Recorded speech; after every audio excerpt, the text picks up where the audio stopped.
I want to thank our sponsors, Athletic Greens, who created AG1, one of the most innovative packets of supplements, including 75 high-quality vitamins, minerals, whole food source superfoods, probiotics, and adaptogens to help you start your day right. These ingredients support your gut health, your nervous system, your immune system, your energy, recovery, focus, and aging. I personally started using Athletic Greens and love the way I feel in the morning after I drink it. And I no longer have energy crashes throughout the day. And the best part is that it's delicious.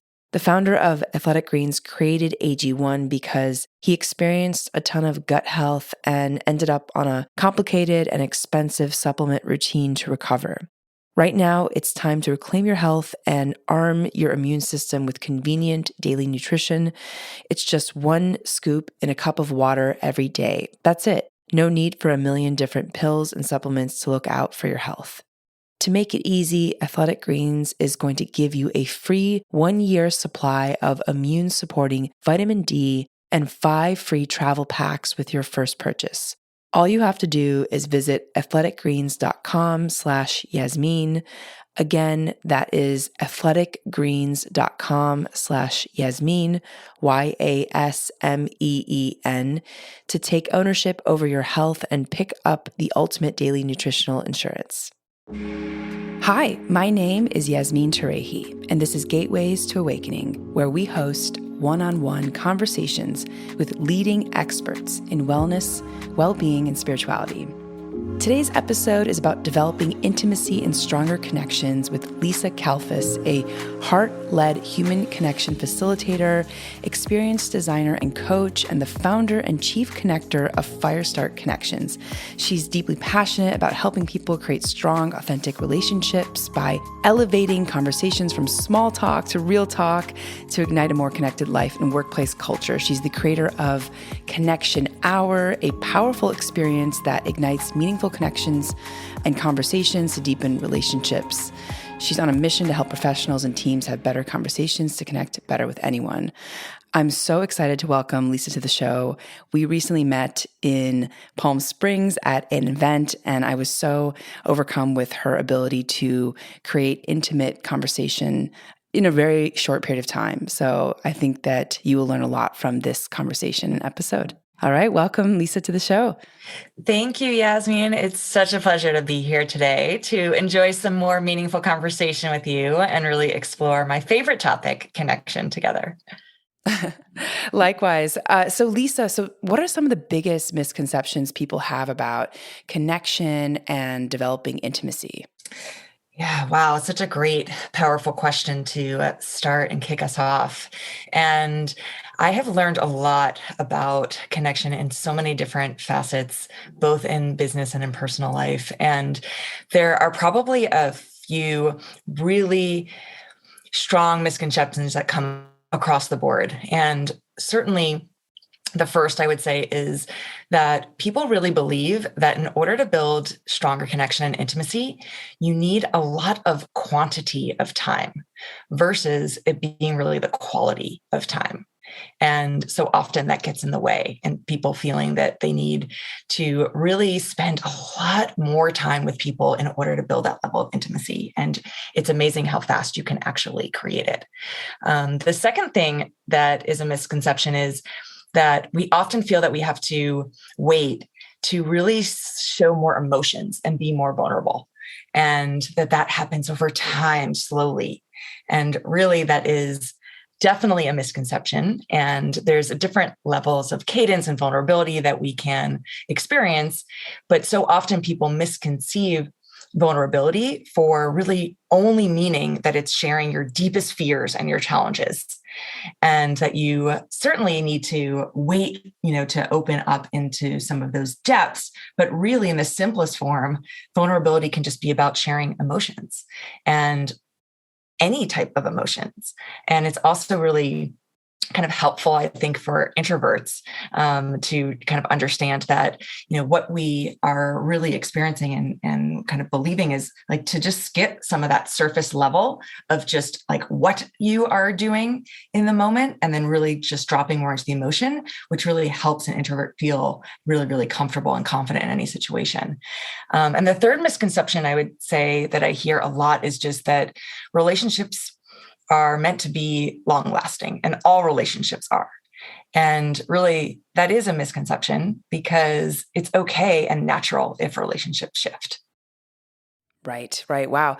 So I want to unpack those a little bit. And I love that first misconception about time, because we've spent a couple hours at this point on the phone, and then we met once in person. I actually feel really close to you, and I mentioned that to you the first time that we connected. We dropped in and had many conversations, and I felt so seen and so heard. And I think that piece to me is, there's a lot of people who don't really know how to engage in that way, and it's very obvious that you have developed an understanding of how to connect, right? So can you share a little bit more about some of the practical tips that you use to help people deepen their connection?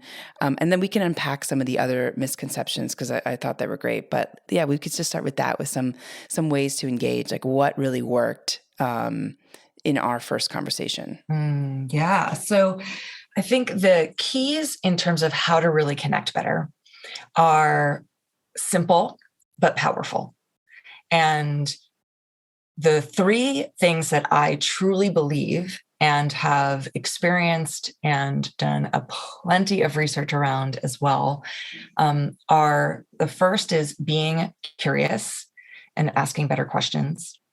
The second is really listening mindfully. And the third is telling stories.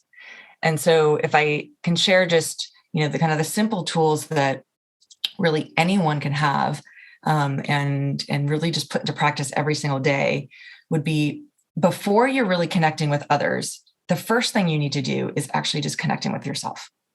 And when we are connected more with ourselves and we're more grounded, then our energy shows up so much better for others. So it's so critical to first really, really be connecting in yourself. And people have various different methodologies and practices to do that.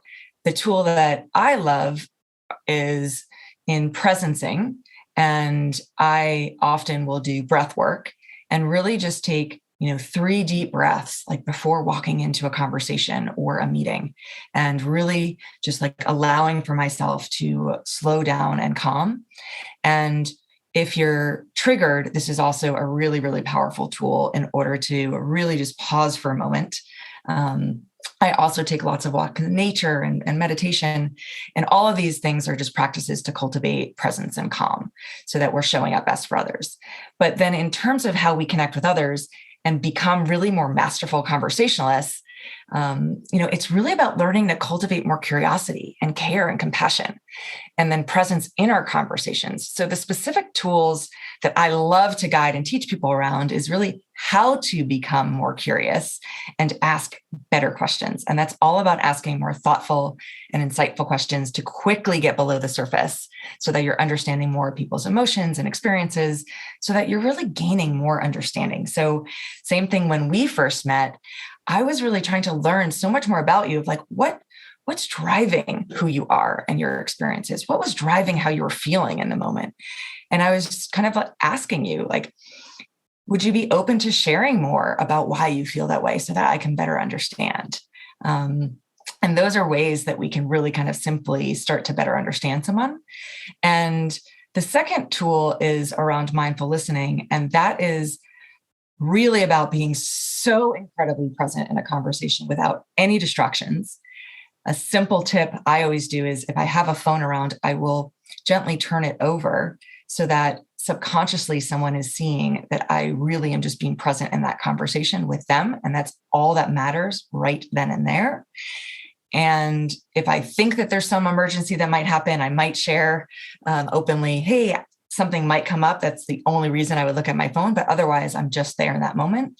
And then it's really about reflecting back to that person what you've heard. And so reflection is such an incredible, powerful tool so that you're really acting as a mirror for the other person. And you're really just listening in, and you're not trying to turn the conversation back onto something about yourself.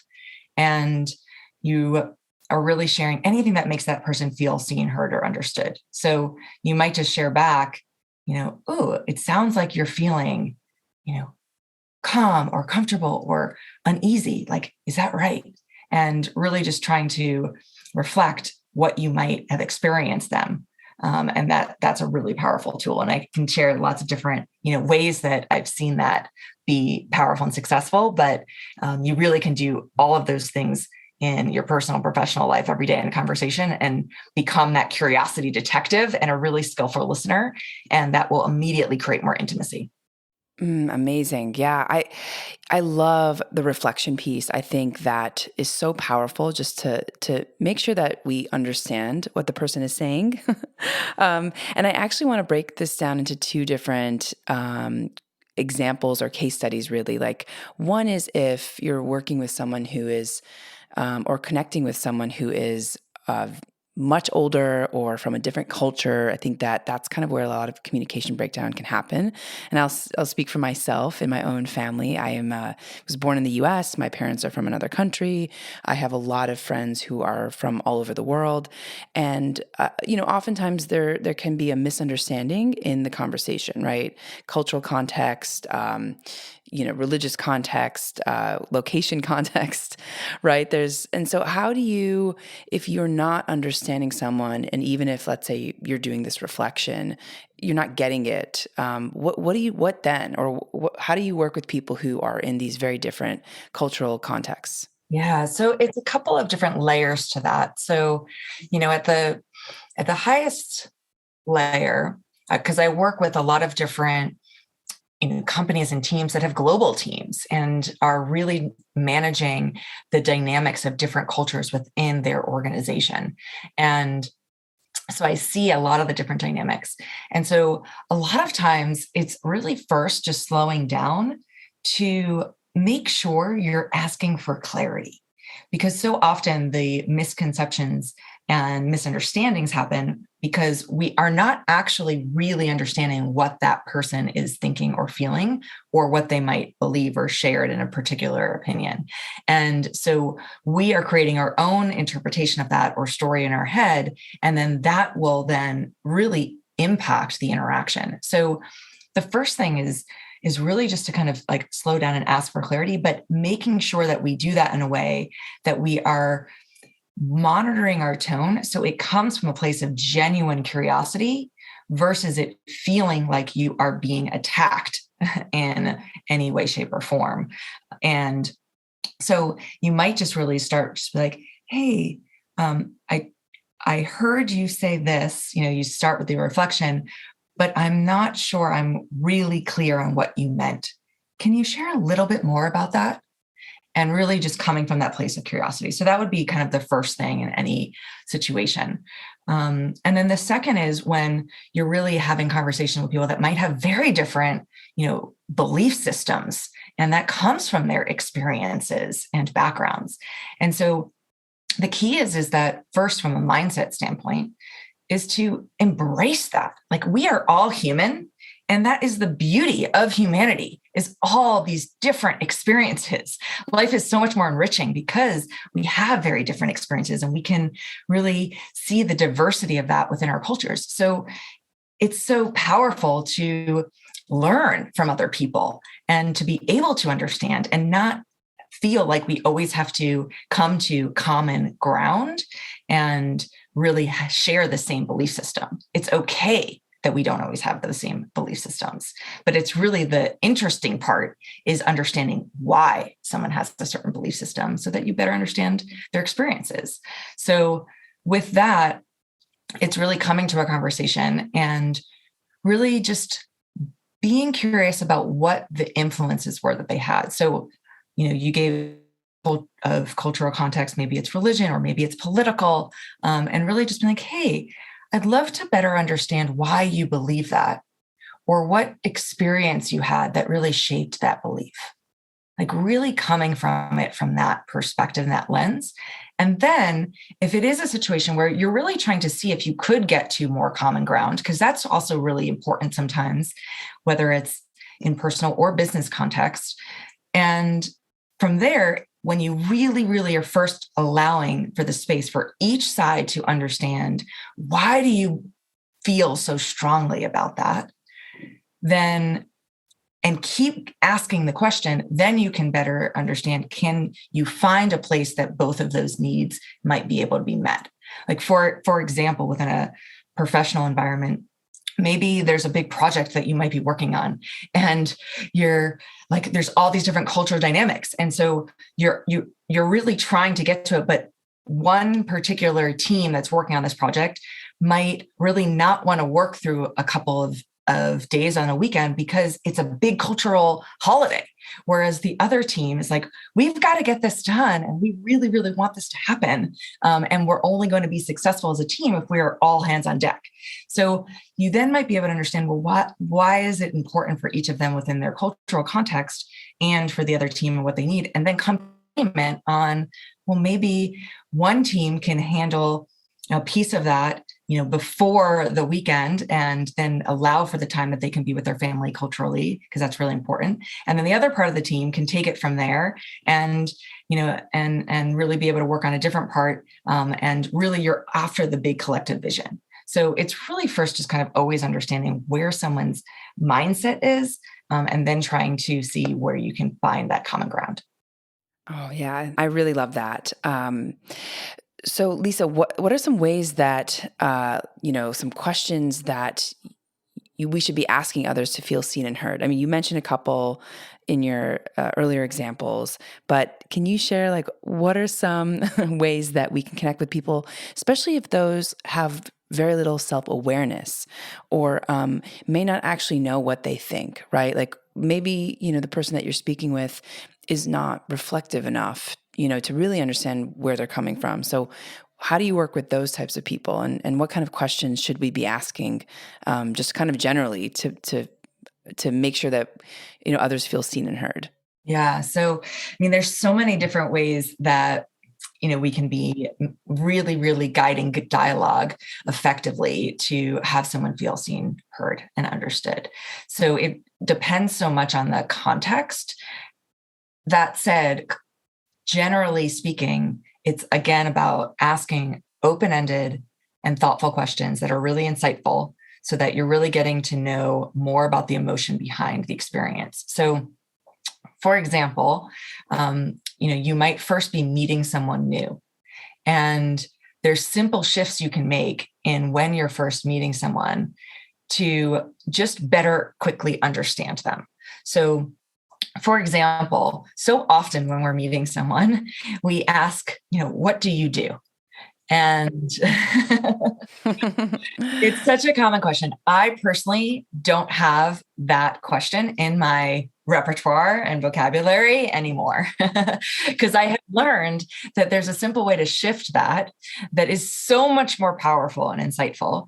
And instead, I ask, what inspires you to do what you do? Or maybe what inspires you to do what you do professionally?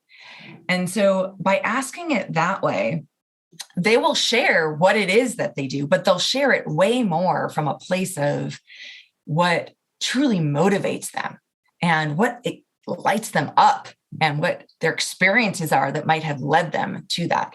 So you get a much richer answer. And through that, you're really seeing and understanding them so much faster. And then from there, then there's so much, more that you can kind of ask in terms of follow-up and, and you'll get more curious because their answer will be so much more interesting. The other simple shift sometimes is so often we ask, like, how are you? Like or like, what's up? Like when you're first meeting someone. And it also doesn't tell us very much because so easily we say, oh, I'm fine. We give a one-word answer. And it's such a Passover question. Like so many people like ask it, but don't really even wait for the answer. So we don't really even feel like you want to see me. And so I'd love to just simply ask instead, how are you feeling right now?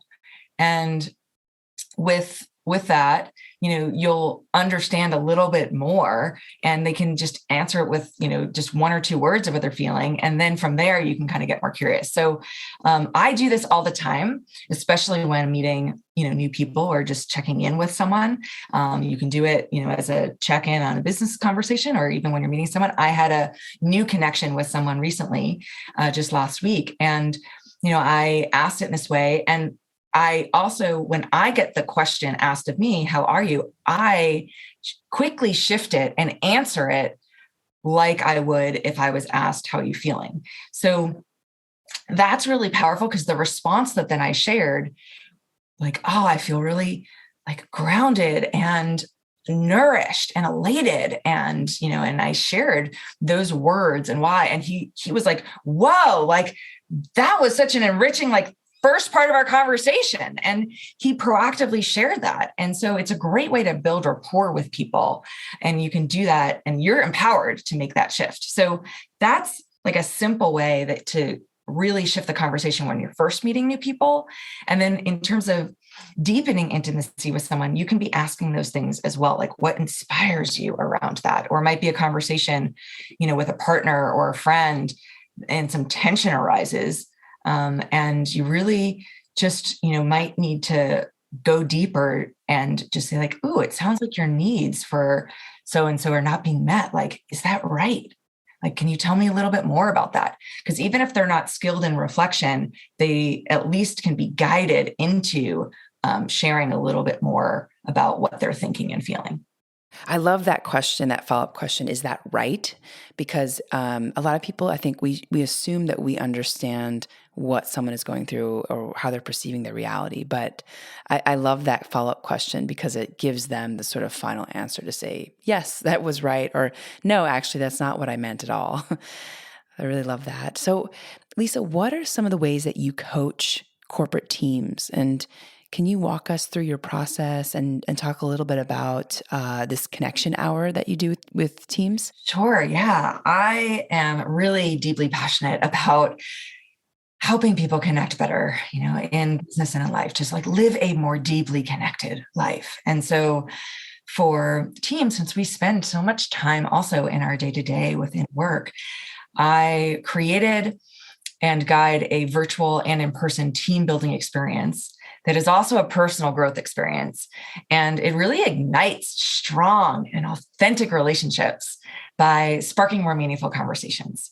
So I do that by working with really people-first leaders and teams that are 20 people or more across different industries, primarily social impact in tech and wellness and travel and hospitality, but that really, really value culture and curiosity and connection. And that they know that by focusing on building strong relationships, that we can create higher performing teams and also a culture where people love coming to work and they have fun every day, because we spend so much time in our professional work. So why wouldn't we want to have, really an enjoyable experience where we're making the most of it? And I created and designed this experience because, research really showed that when we have stronger connections and friendships at work, we are more engaged, we have higher productivity, more creativity, and retention. And also people are more fulfilled and they live longer. So I've learned that connection also really helps employees live a longer and healthier life. So it's so powerful for a leader to not only be able to impact the business results and have that lasting legacy, which is critical within the business, but also to make a positive impact in someone's life, which is just like more purposeful way to live every single day. So I saw that myself when I was a former marketing leader, and based on 20 years of really leading and guiding teams before I founded my company, I loved being able to guide and coach and mentor and really create strong engagement and a connected culture. And I saw that there was this challenge that leaders were facing in being able to create really powerful connectivity, particularly in a remote and hybrid team. And to be able to do that also when you're scaling and integrating teams, and that employees were feeling really disconnected, isolated, sometimes disheartened. And so more tension arose. And leaders had to jump in and navigate more of this conflict. And it's because team members were really feeling misunderstood, or they weren't feeling respected, or they just didn't feel like they belonged. And so it's so disheartening if you don't feel like you're in a place of belonging, both, professionally and personally. And so the virtual experience connection hour is delivered via virtual video, mostly Zoom. And it's this experience where we bring the teams together and we have, what we would level up organic water cooler conversations or flyby conversations where they have meaningful connection. They learn what creates powerful connection and then how to actually have more meaningful conversation to maximize every single interaction so that we are moving from transactional to true relationship building, because we're so busy and we can really, really maximize every moment when we show up with more intention and curiosity. And so that's what I do and I guide, and the outcomes have just been like unbelievably powerful in the results for teams. Amazing. And Lisa, can you give us like one of the examples that you might use to help people connect? Like, is there a prompt? You said you help them figure out a new way to basically communicate. Can you give us an example just so we can ground in that experience? Sure. So, one of the examples might even just be as simple as, understanding that, wins. You talked about this earlier, like, wins and celebrating successes. And those things are really important with your professional relationships, as well as your personal relationships. It's so important when we're championing each other. So that energy is really, really palpable within organizations and teams. And so, example might be just like, what is something that you are proud of that not many people know? Or what is something that we are celebrating this week? So those are the types of questions and conversations that we might have. And we do that, though, not just then professionally. The key is that we then also have those conversations personally, because the fastest way to build a business relationship, which there's lots of data around this, and I've learned this personally from personal experience, is actually through a personal relationship. And that is challenging for people because it's breaking out of a lot of comfort zones and a lot of cultural norms where, particularly in the US too, we're very much taught and ingrained in our behaviors that we keep personal very different from professional. And I think in the age of the pandemic, we are learning to be more comfortable with that, because we are seeing a lot of people's personal lives within a business context. You're on video, you're seeing, your family or whoever's in your household right behind you. So you've kind of been naturally, forced into that. And we're learning why it's actually so important. And I personally had a complete unlock in that in my own life of really being able to recognize the power of showing up personally. And I remember the day that I started to share that in my past experience in marketing at Pete's Coffee. And I shared a personal event that I was going to. And I was typically very mindful of sharing some of those things, and I would hold it back. And I remember very distinctly the CEO at the time being so curious about it. And it actually allowed for my team to walk closer towards me versus further away. And I learned very quickly in that moment how important it is to show up fully authentically, because then I could bring my whole energy to work. So all of that then leads me to the experience where I really do open up and create a space where it's comfortable, and we create a lot of psychological safety to be able to share your personal experiences and what you might be celebrating then too.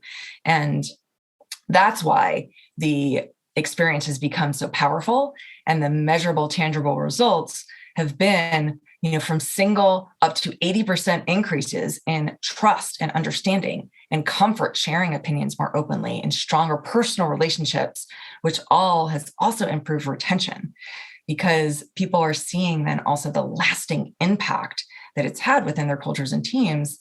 And even, one of my clients who is the CMO of a global tech company, recently shared with me how grateful she was to have the support in that challenge for a team to learn more about them on a personal level, to then also celebrate their successes together in a way that was building so much more cohesion, and that the leadership team was then just kind of singing, while the leader then also could participate and sit back and really get to know each other on a truly authentic level. So I'm just so heartwarmed to hear that. And those are some of the examples of what you might expect in the experience. Amazing. And so you're able to measure the outcome of these experiences. You mentioned like 80% increase in trust. And so that's something that you do after these connection hour events. You track like what's happened after the fact. Absolutely. It's so important to have the measurable results, because at the end of the day, we want to make sure that this is something that is truly impacting the business and people's lives. And so I very much have always subscribed to the balance of, head and heart.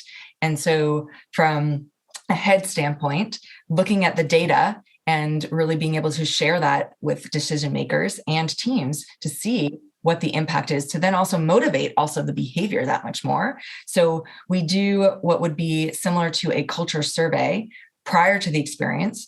We also do that after the experience, and then we're able to measure the tangible results from that, as well as then also some of the more heart and the anecdotal. And we also then, I always circle back with leaders and have check-ins, quarterly and after 6 months. And so that then we're also really seeing what the impact might be on a lasting level beyond, after the immersive experience.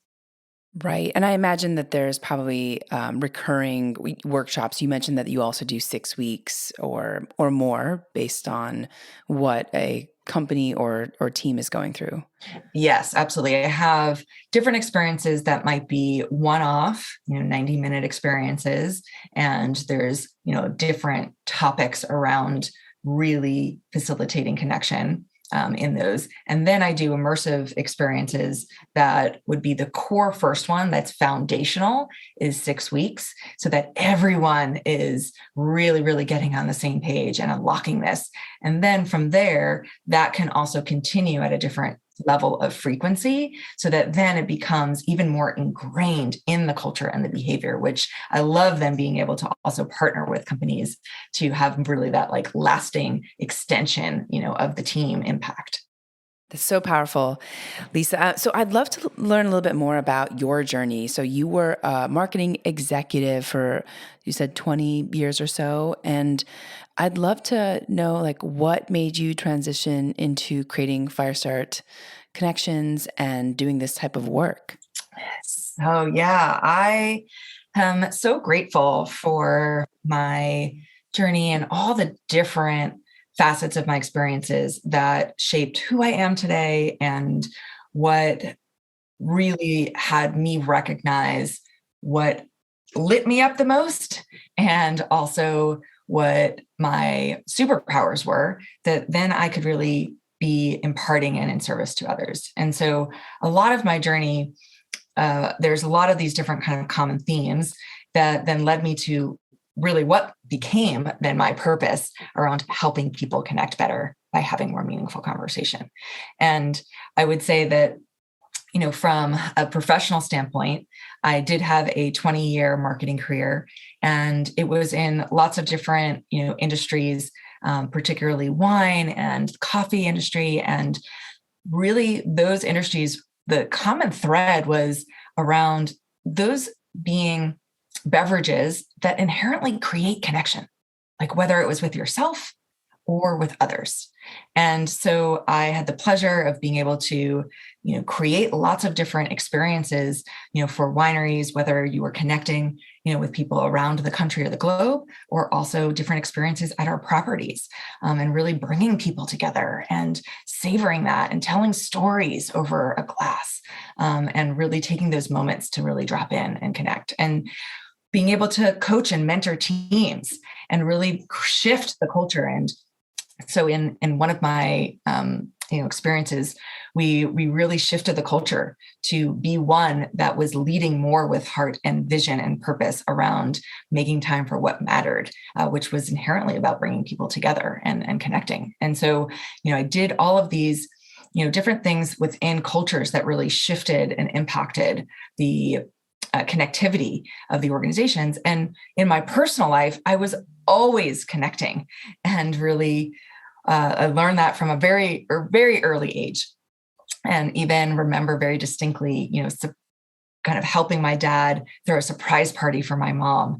And that was one of the moments of connection in my personal life, and the early chapter of that. And I saw very early on the importance of community and being surrounded by loved ones. And so I then really infused that in everything that I did then personally. And I had developed a very deep passion for travel. And so in a lot of my personal life, I've traveled to over 50 countries, and I became really passionate about learning through experiences and learning about different people and cultures. And then through the pandemic, I then translated that and started to travel more, kind of road tripping across the US, and even did that by buying a camper van. And I traveled all around the country, and I was kind of like learning, and I was just gifting acts of connection, like really just showing up and really just asking, what do people need? What can I do to support them? And in all of that, what I learned the most was, wow, it is so fast how people can be uplifted just by dropping in, having a meaningful, deep conversation, and feeling seen and heard and valued. And so within that, I took kind of like my personal experience and my professional experience, and recognized that, people were feeling really disconnected, and how could I then shift to be in more service to others. And in my professional life, really then was inspired to then be more in service, make impact in that way, and share, my gifts and greatest passions with the world. And that's what sparked me founding Firestart Connections, to really help unlock that and enable that for people and teams. Oh, it's amazing, Lisa. And it's so needed right now. I think a lot of people, frankly, are disconnected with themselves and disconnected with others. And I think regrouping and kind of coming back out into the social atmosphere after the 2 years plus of the pandemic, I think has been very challenging for a lot of people. So I think this work is incredibly, incredibly important. So Lisa, you spent a lot of time really listening and holding space for people, and really being intentional with how you show up and communicate. So how do you and I imagine also just there's such an energy expenditure when you're working with corporate teams. So how do you take care of yourself? How do you kind of neutralize this work? Because I find that a lot of people complain that they have a very difficult time listening, because we're sort of ingrained in this culture to sort of look for the TLDR, like too long, didn't read, like, the Twitter feed, just that way of communicating. So how do you take care of yourself, and how do you ensure that you create the energy in your own day-to-day to be able to give back in this way? I love this question, because it is so important. And so often we skip over it because we think we have to be in support of someone else. And that is so important. But the only way that we can be in support of others is if we show up first for ourselves. So I have really honed and cultivated my own practice around this in order to feel really, really energized. And of course, it takes a lot of intention and practice, because it involves a lot of patience, like, in your own life. And I would say that the key for me has really been to learn how to be very, very intentional with my time based on what it is that I know I need to rejuvenate my energy. And so I personally started to really elevate my morning rituals as the way to start my day, as well as then other daily rituals that allow for me to rejuvenate and replenish. So, for example, in my morning ritual, I do really like a few things, but I then lead kind of into all the ideal components of my perfect day. So I need all of those things to be in my day in order to best show up for others. So, for example, I start my morning with just like presencing, and I kind of listen to my body, and I embrace kind of the freedom of the lifestyle that I've designed, and I don't set an alarm. And so I'm really, having a great night's sleep with waking up when my body needs. And then I also don't look at my phone right away. So there's a clear window that I'm not looking at, any technology, and I'm just being. The second is I then have some morning coffee and I savor that. And then the third is I connect with my mom every single morning in some way, shape, or form. And so it's either a video message or a voice memo or a text or a call. And it could be a 5-minute call where we're just sharing one thing that we're grateful for and one intention for the day. And that for me is actually it's really rejuvenating and uplifting. And then from there, I'll have these other practices that then I might be connecting, with others throughout the day. And then I go back into a ritual around a daily dance break, because in the midday, it's a great way to kind of relift my energy for myself. And then in the evenings, I will take evening nature, what I call awe walks, where I'm pausing and I'm noticing what is bringing me awe and really slowing down and being present. And so all of those practices have allowed for me to then cultivate more presence in my conversations, because it is very much about slowing down, being patient, and being in grounded energy in order to then be able to listen well. And it took me years to cultivate the practice of being a more effective listener and a more mindful listener. But I set the intention, and then I asked for feedback along the way. And then I started to cultivate more practices that then allow for me to then cultivate more presence. Wow. Oh my gosh. Well, can you call me the next time you have a little dance break? Can just dance it out on video. Yes, we'll totally do that. I love doing that. And I love sending videos with people. Yes. Amazing. I love the all walks. I love that you check in with your mom, and it's so wonderful to have a ritual to sort of ground yourself into the day too. I think a lot of us just go into autopilot, right? We wake up, our phone goes off, and we just kind of leap into some kind of other person's desires for us, really. So that's so powerful. And I love, I think for the audience, you mentioned this briefly about your van life. And so I find that so amazing that you're able to really drop in such a serious and deep way with so many different corporates and teams, and do all this prolific work. And I love your blog articles. I think that you're at the cutting edge of connection. I'm going to call you the queen of connection. And you also are able to really live this flexible lifestyle and be on the road. And perhaps that's what makes you really good at what you do too. I think. So maybe you could speak a little bit more about that, just what it's like to sort of have this experience of van life. Well, I love it. It is very much suited to myself and my personality and what feeds me. And so that's the important thing is, I learned that I do love to travel, and I fully embrace that. And so it's about designing the life and the lifestyle that really feels most authentic to you and enriches you. And so not everyone might be able to, go and travel consistently. And that's not what they desire. And that is perfectly natural and normal. And at the same time, for me, I chose to do it because it really actually allows for me to fully embody and live what I value so much every day. Because my, core values are around love, connection, curiosity, and adventure and play. And so I really get to unleash all of those and cultivate them, consistently through van life. And it allows for me to travel around. And I have met the most incredible people consistently and do that all around the country. And I'm always continuing to learn about people and engage in different ways, and then also be able to support my loved ones all over the country.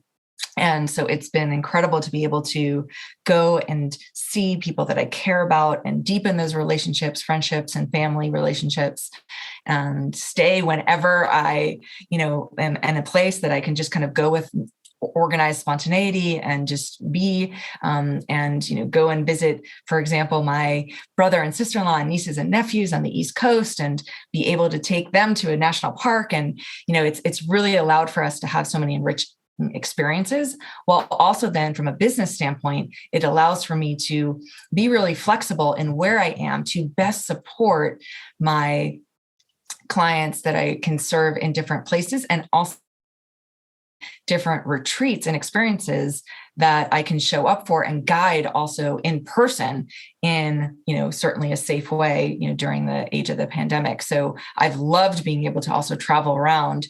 The past month, I've showed up and led connection workshops and experiences at 5 different events in the matter of 3 weeks. And that it's really enabled me to also be able to do that.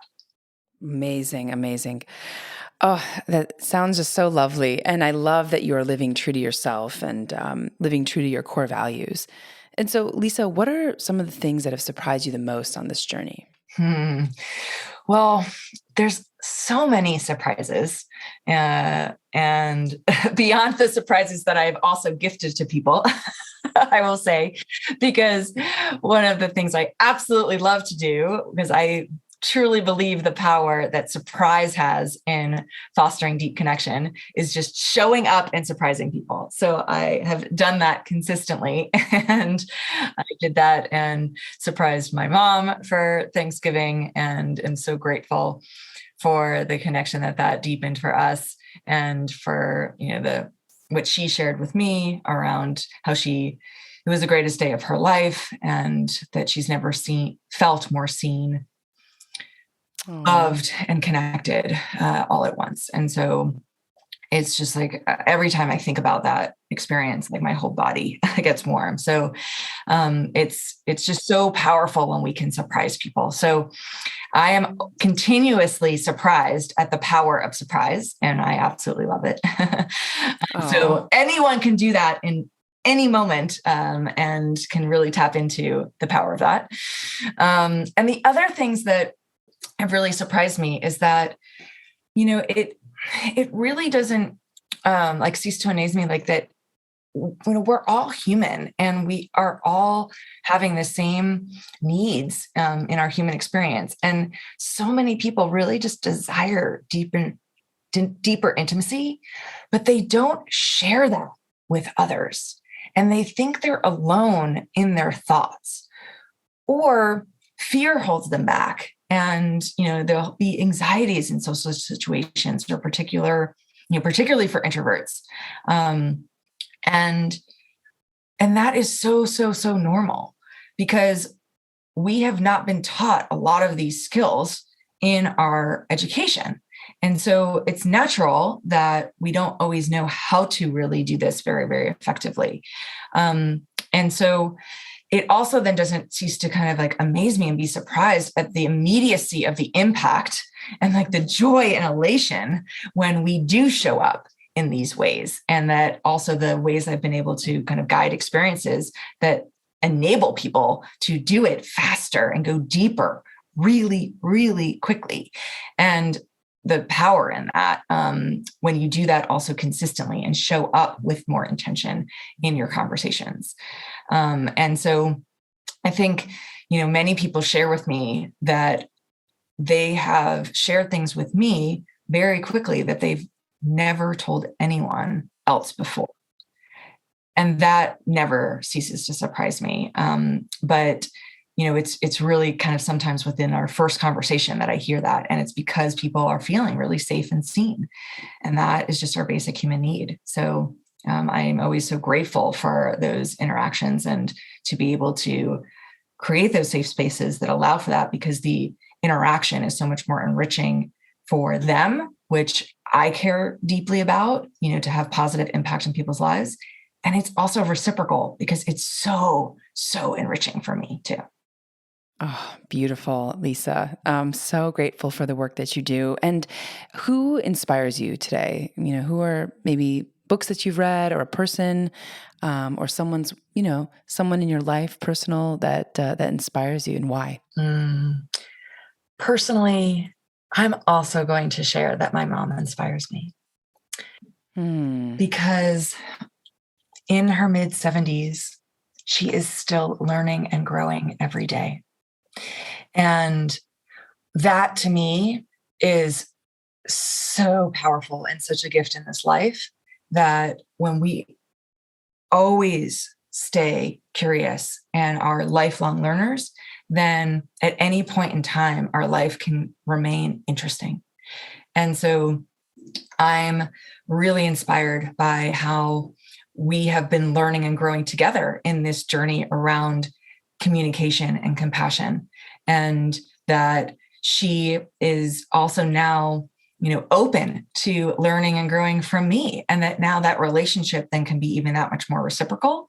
And the work that she's done to become just so much more comfortable in her own skin with her own voice, and continue to be expansive and learn and grow about how to continue to add years with being young at heart. So that is really inspiring to me. The depths of our relationship, and now being, she's now, my best friend, and that I never ever thought was possible. So truly, truly so grateful for her.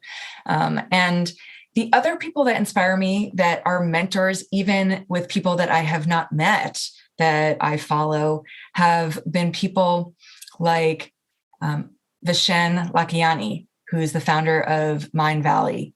And I loved reading his book, Buddha and the Badass, and really leading organizations with love, and a love week that he created. And he is, phenomenal in being a heart-led leader and a great example of that.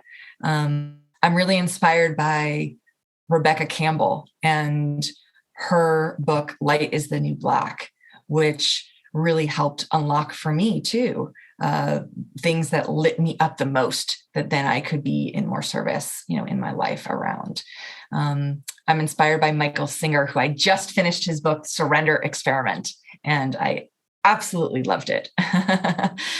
Oh. And then, the other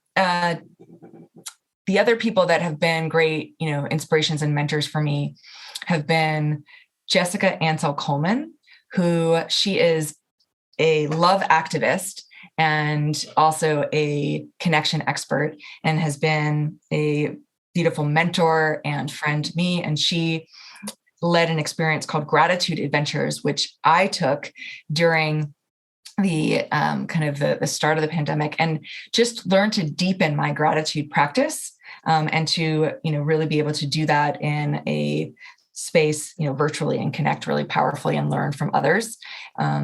And also Lauren Pappas, who her and Allison are the co-creators of Wake the Talk Up, which is a conscious communication course that I also took to level up my own skills, because I loved continuing to learn and grow. I've had about 5,000 hours probably of investment in myself and my own personal growth, whether it was through leadership mentorship or other skill-based training.